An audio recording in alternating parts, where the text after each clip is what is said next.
Okay,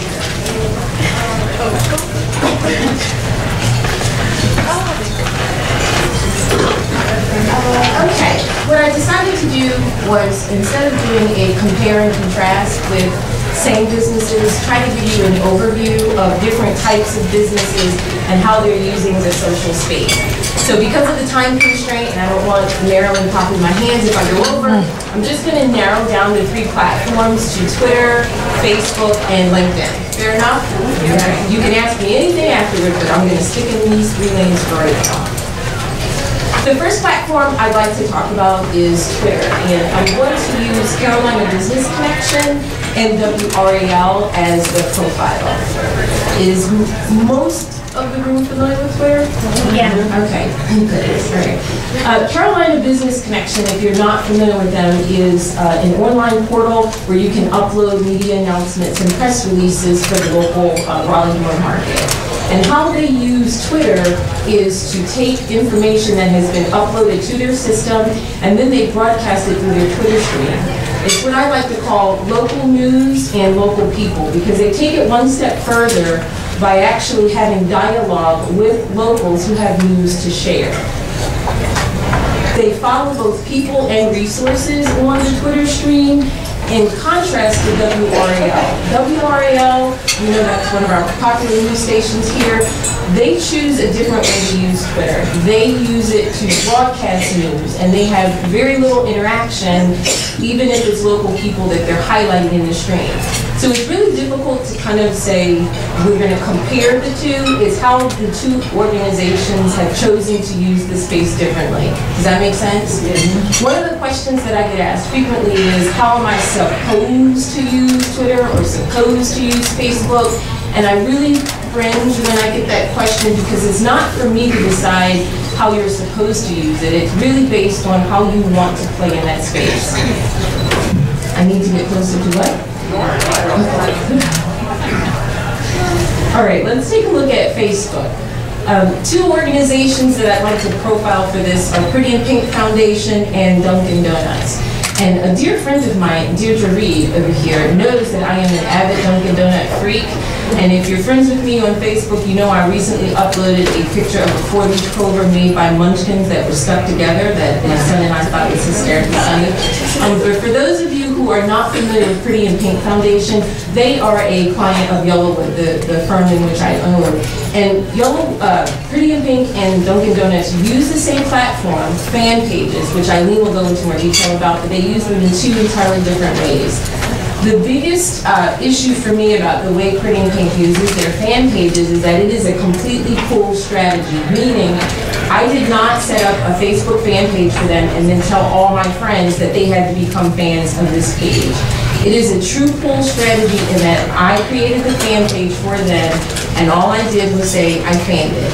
And lo and behold, in about 80 days, they grew from 0 fans to 1,000 fans, simply because one person shared the information with another person.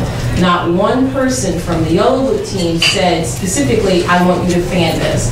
Now, some of you know, because you see my rant about fan pages, I have issues about just sending out requests for fan pages, and I'm hoping that Eileen will go over that in a little bit. But I think it's an important thing to note, because just because you have a Facebook fan page, it doesn't mean that that's the right medium for every person that you want to be in engagement with. Does that make sense? Okay. One of the ways that Pretty in Pink also uses the fan page is to engage women who have been affected by breast cancer. Pretty in Pink Foundation is a not-for-profit organization that provides financial assistance for underinsured and uninsured women and some men with breast cancer in North Carolina. And we want to know the stories behind survivorship. And so the page is pretty active with people who have survived, and people who know people who have survived, and people who support survivorship of breast cancer. So we have a pretty good dialogue that happens right there on the homepage. And most people can post anything from videos to pictures to content, and we thoroughly encourage that kind of behavior. And we're very loose on what you can and cannot do. I go in periodically just to make sure nothing's crazy there, but it's really only happened one time in all of 2009.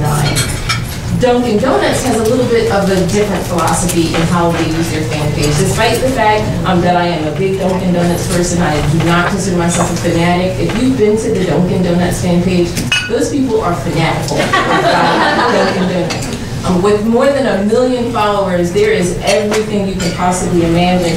But they do something I think is really cool, which is they announce special promotions for true fans and special contests. And the one that I like that they're doing right now is Can You Spot the Getty, which is someone who enjoys iced coffee all year round.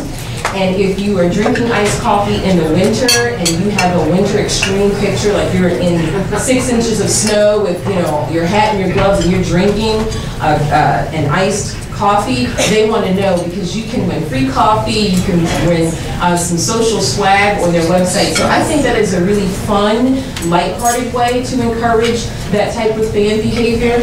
And that's in contrast to how Pretty in Pink really keeps a little bit more of a somber tone, because we're talking about breast cancer, but it's very uplifting in that we get to encourage stories and feedback. Does that make sense? Okay. I'm counting on you all to tell me if it doesn't make sense. All right, so the last platform that I'd like to touch on is LinkedIn.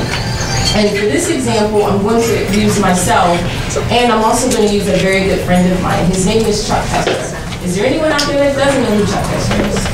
Okay, so very quick and short, Chuck Hester is the Director of Communications at iContact, which is an email marketing software company here in the Triangle. And he has a crazy number of connections on LinkedIn, and he's a huge Pay It Forward fan. So I'll talk about him in just a minute, because I want to show you how an individual can use a social platform.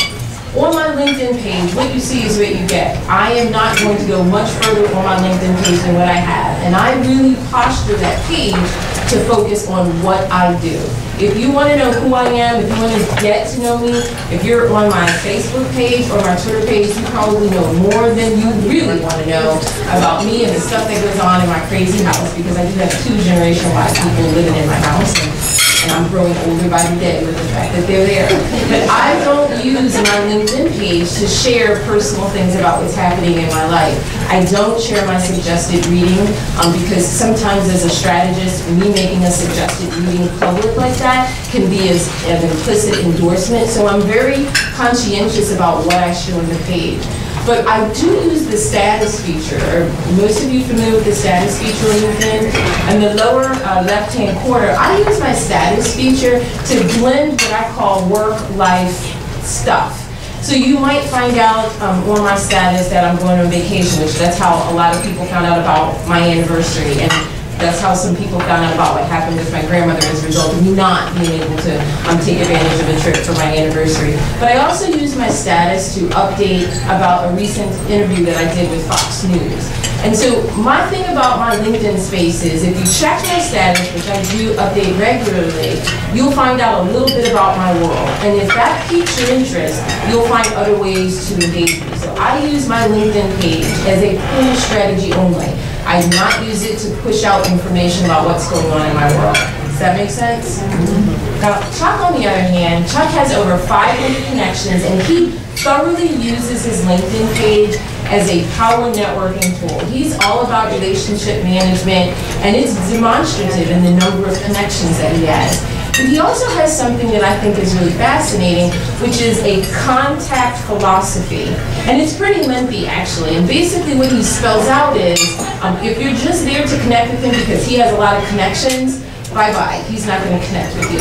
If you're just there to leverage his social swag and you're really just there to take and not give, bye-bye, he's not going to connect with you. And then he has one other criteria. If you ask to be connected with him on LinkedIn, you need to send him a follow-up email from your personal email so that he knows you're a real person. Otherwise, bye-bye, you're not going to connect with him.